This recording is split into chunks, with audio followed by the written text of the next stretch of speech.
pinaputok na bangos. Naku, i-ready mo na ang kanin pag ito ang ulam mo. Hi guys, welcome po dito sa ating kusina. Meron ako ditong bangos. Ayan. Malinis na to guys. Hindi ko siya pinakaliskisan. Okay na yan ganyan. Tapos, dalawang kamatis tsaka sibuyas. Ayan. Hiwa-hiwain ko lang yung sibuyas at kamatis. Kamatis, sibuyas. Lagyan ko ng asin. Tapos paminta.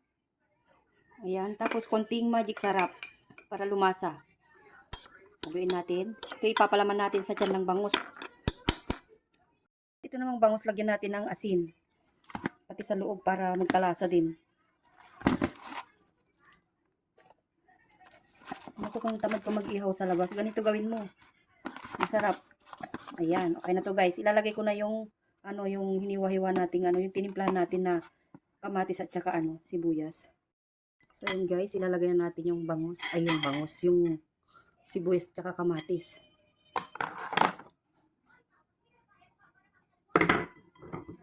So yan, simutin lang natin. So ngayon, itatabi lang muna natin ito. At meron akong foil dito. Babalutin natin sa foil.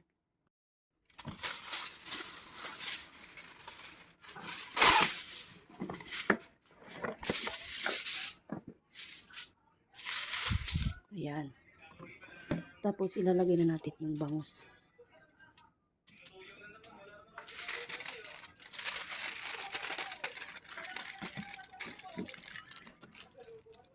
Ayan, ihawin na natin. Pero sa kawali lang ako mag-iihaw.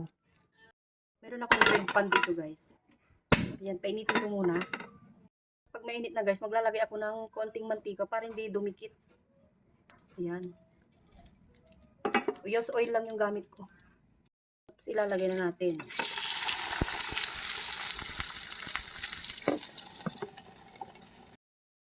Balik rin natin. Ayan. Makapal yung natin guys, itong foil. Balikan natin ulit mamaya after 15 minutes.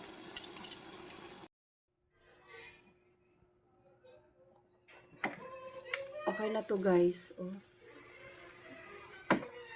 Ready na naman ang kanin. So ito na guys, naka-ready na rin yung toyo kalamansi.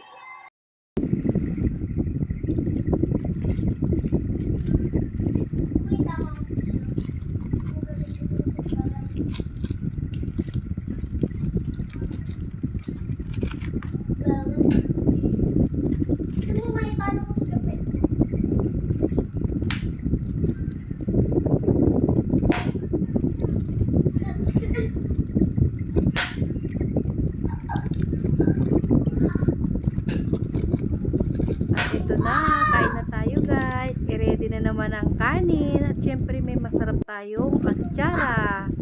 Ayan. Tara, kain na tayo guys. Maraming salamat. Hanggang sa muli po. Bye!